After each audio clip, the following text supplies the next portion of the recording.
Hey everyone, this is Not Spencer and welcome back again to my hobby channel. In the last video of Sherman series, I work with oil colors to increase volume and definition. And also I take my brush and acrylics to make some standard chipping on the tank. Today I have a very different and special video. This time it will be longer and full of weathering, finishing techniques and effects. Also, this episode is supposed to close the Sherman series. Please take a seat and I hope you enjoy the video.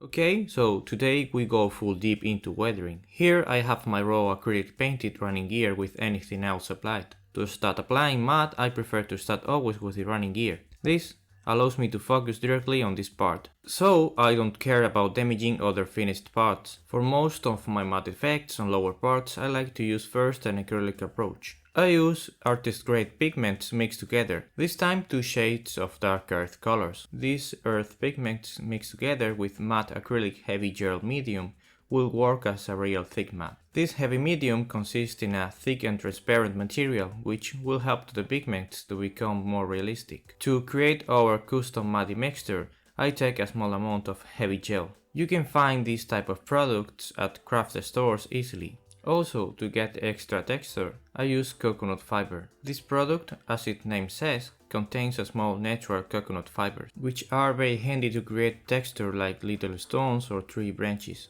And later I aggregate the pigment in a 50% ratio of each color. I start mixing everything together until the mix gets saturated.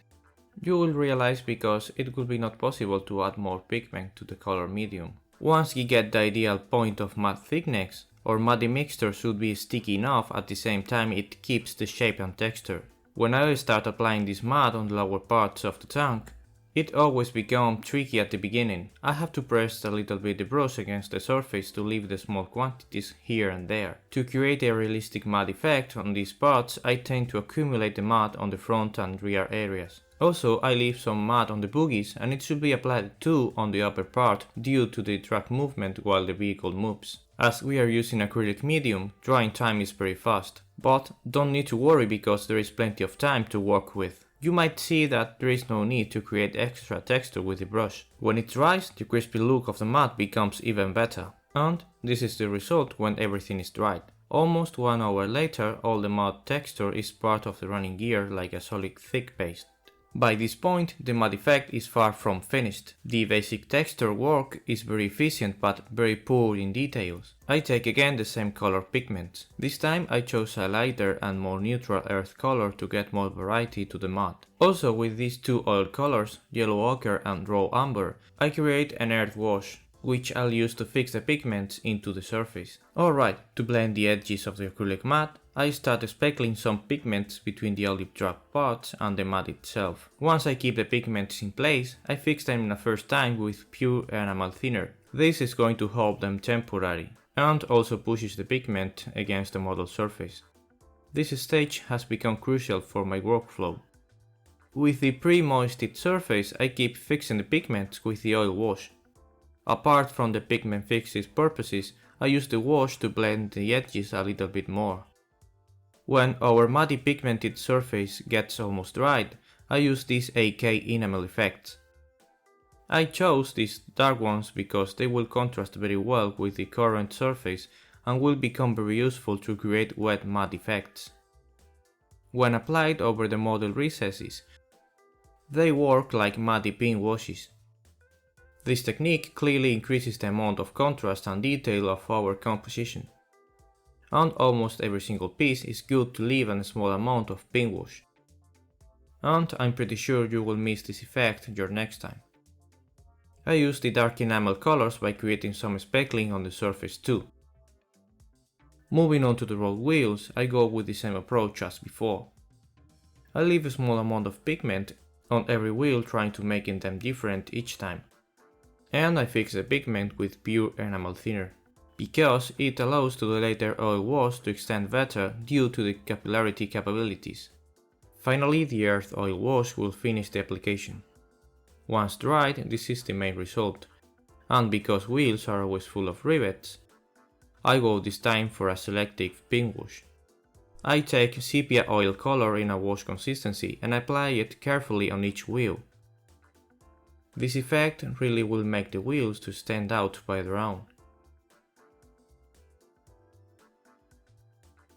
I start leaving bigger amounts of pigments on track pieces. Keeping the same pigment colors will hold appearance and everything will be more integrated. This time I take the AK enamels previously used to fix the pigments. When dried, I take sepia and raw amber oil colors and make some more speckling. Also, I got very interesting results when I applied these washes like selective pin washes among track links here and there. The rest of the running gear was treated in the same way and with the same techniques showed before. On the inner part of the tracks, I represented the polished metal effect by applying dark steel pigments on the parts where the road wheels touch the tracks. I first polish the pigment with a brush and later, for a more definitive result, I take a graphite pencil.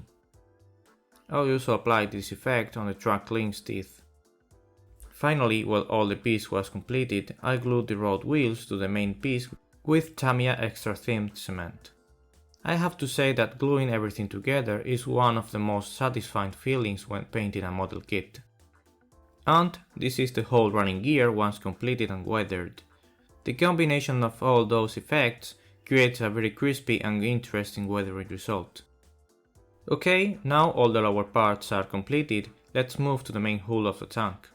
I take these three oil colors, raw sienna, sepia and Naples yellow, and I create a couple of earth and dusty tones. Previously I had applied the enamel dust layer. This is a very efficient technique to create heavy dust. But still we have to create some blending and correct a few dusty parts. For this I go with the speckling technique. I start speckling both mixes and also spread with the brush. The combination between these colors and the layer underneath is going to be very cool and the amount of detail is going to be increased. I keep applying the earth effect to blend the transitions and also on a few places where I feel there is no enough dusty effect. Of course it's obvious that I can control better this effect, but because oil color layer tends to be very thin sometimes, it might be hard to completely cover the surface. When blending this effect, I take clean enamel thinner and brushes with different tips. This is not about removing the whole oil layer. I start creating some streaking effects, and some oil dots that could not be convincing can be also removed. The most important thing is to go carefully and just give soft brush strokes. You can see that the blending technique is very simple. Here, next to the hatches, I apply random touches to create some texture on the dust. Also, on some areas I speckle sepia color a little bit diluted but not mixed with any other color. Alternating different colors is going to give wider color variation. Also, it will help us to identify the different areas because of the different shades. The key point of earth colors is not to apply all of them at the same time. It is not necessary to apply all our effects together. These paired track links, as you might see, are also covered by the dust layer. To increase the heavy weather feeling on some specific areas, I bring back my pigment colors to the workbench. This time I take some commercial pigments like Europe dust or burnt umber, and also the same artistic colors used on the running gear. To increase this heavy weathering approach, I focus mainly on the front areas. I leave different quantities of different pigment colors on the fenders, and in the same way I worked with the pigments of the running gear, I first fix them with clean enamel thinner.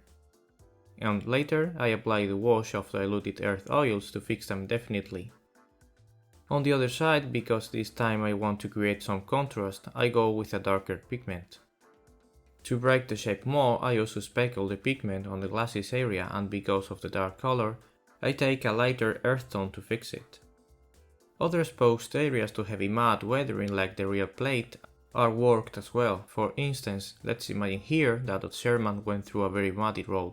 On the upper parts, I like also to apply small quantities of pigments, but I prefer to make it only on the front areas. These tiny recesses next to the crew hatches created by the Sherman armor design are the perfect candidates to create some heavy dust accumulated after some weeks of operation. Now, because I want to represent some accumulated dust, when fixing the pigment, I try to get a flat surface avoiding heavy textures. With the rounded detail brush, I just keep extending the pigment.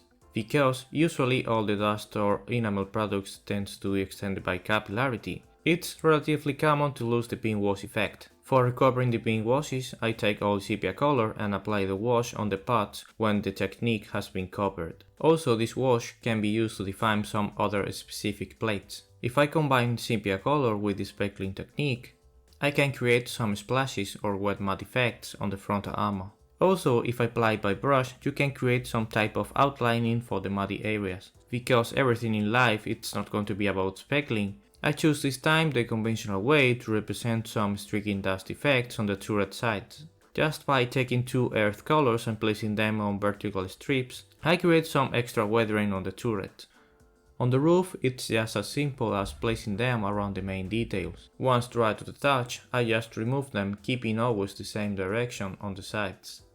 On the mantlet, I try to represent a heavier effect. Mantlet it's a plate which usually faces to the front of the vehicle. So, because of the moving of the tank, a lot of dust tends to accumulate there. On the roof, I just remove partially the earth effect and I blend the rest of paint. Moving now to special effects, I take now burnt sienna oil color. This color mixed with yellow ochre in different amounts can create thousands of nice orange rust colors. I apply this rust color on some of the spare track links. I try to apply this rusty color in a random way. It does not matter if there is a previous dust layer. Later with enamel thinner, I blend partially the effect. On the fuel and oil caps, I apply heavy washes of burnt sienna and black oils to represent some of the spilled liquids on the engine deck. This technique becomes very handy when representing effects on tank engine decks. Sherman tanks had a small hole on the piece next to the fuel cap to evacuate the excess of liquids, and it was very common to see fuel spilled through them. I represented this effect by speckling and streaking some bitumen oils on the target area. For differentiating both sides, I create wider or thinner streaks. It's just about creating every place different. Because I want to keep the effect, I just blend the streaks very smoothly, almost leaving the whole effect. Coming back to the engine deck, I apply a heavy pin wash to the engine grills. I want them to look deep and dark, so I use sepia and black oils mixed together. With the excess of paint, I make some speckling over the engine deck for creating some grime effect. In general, it's very easy to find this type of grime and really dirty surfaces on real tanks and also in reference photographs from World War II. For creating this type of effects, I work very anarchic, always keeping the effects around the main grill plates, but I combine all types of techniques: speckling, blending, spill effects, grimy details, even dirt mixed with grease. On the top of the turret, I like to represent some grime too. This area of the tanks is one of the main accesses to the interior. It is always very dirty and muddy because of the crew. Tanker boots are commonly very dirty and dusty, so the combination of dust, mud, grime, ammunition, and gun shells create a very special environment, very interesting for the modeler. The main 76mm gun barrel of the Sherman tank had a polished area which showed the raw steel due to the recoil of the gun when firing. I apply some modeling masking tape and I take a graphite pencil. The final result, once glued to the turret, it's just perfect and represents an accurate polished metal. Also now we're giving the finishing touches, I polished a few parts of the tow cable. A black acrylic coat was applied to the machine gun, and later I applied some more graphite on it. This is my favorite way for representing metal weapons. You might see how this turns once finished. Resin spare wheels are glued to the main hole with a small amount of white glue. I prefer using white glue instead of more aggressive ones, because it holds the piece firmly once dry, and also allows me to correct the position if I need to. The two finished running gear pieces are glued very easily to the hole. I use Tamiya extra thin cement for plastic parts, and I put the pieces in place. Returning rollers are placed as well. And because they are plastic parts too, Tamiya cement is the right way again. I decided to include some stowage to the model. This time a few bags and blankets from the Tamiya 148 accessories set. Although they are made from plastic, the general modeling detail is very good. Just increased some wrinkles with a hobby blade and we're good to go. We have plenty of options for painting this type of stowage. Khakis, greens, browns, even sandy colors can be used for painting these blankets. With acrylic colors that you see on the palette, I create a few but simple stowage colors. I take sunny skin tone, yellow ochre, burnt red and black. When mixed together, they create very dark and desaturated tones, very accurate for this task. Once I have the base color applied, I start painting the stowage. And later I start adding sunny skin tone to get lighter tones. I don't care too much if painting is not very clean. The key point of painting stowage is to get the right color and apply correctly the highlighting.